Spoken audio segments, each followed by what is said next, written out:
this is a painting that I did of a Daguerreotypes fish bag. This is just some of Melissa Shaganoff's artwork. We put like spirit into them, you know, and that we put a lot of intention and thoughts, and even the animals that that gave their life so we could have the materials to make this fish bag, that their spirit is still within the bag. She sees the point of the Indian Arts and Crafts Act is to protect us from forgery and falsification of making things, right?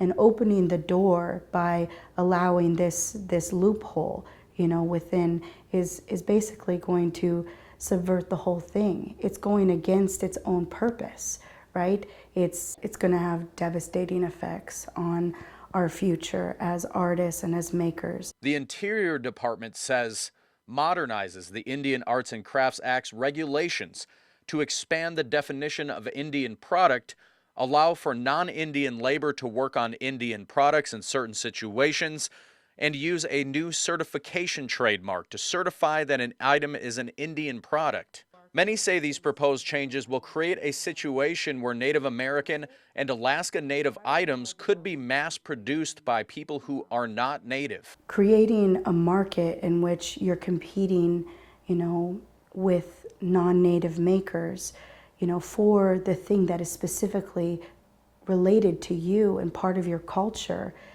not only does it subvert the authenticity and the true story of what you're representing, it is creating so much distance between that thing, that product, that art piece that that you're admiring, and the animals, the land, the culture in which it comes from. The proposed changes would require ownership of a business producing these things to be at least 50% indigenous owned. Something that could really even change like how we even define indigenous art.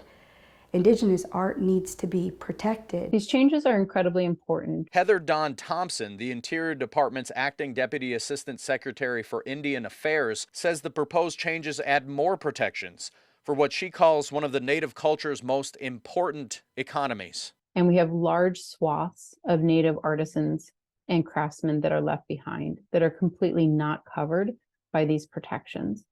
And so this has not been updated in decades, and we want to make sure that this is strengthened and that more artisans are covered. Thompson says that means one of the main changes will be what's certified authentic in the application process. Strengthening that up, then the consumer is going to say, hey, wait a minute, if this isn't Native made, if this doesn't have this label, I'm not going to buy it because I know now that it's supposed to say Native made, or it's supposed to have this Indian Arts and Crafts Act label. And that's not really well known now.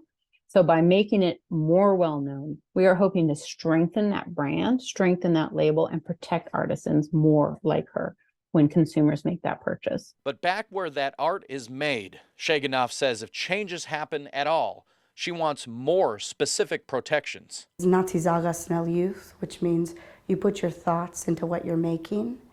And I think a big part of the Indian Act itself, Arts and Crafts Act itself, was to protect that, right?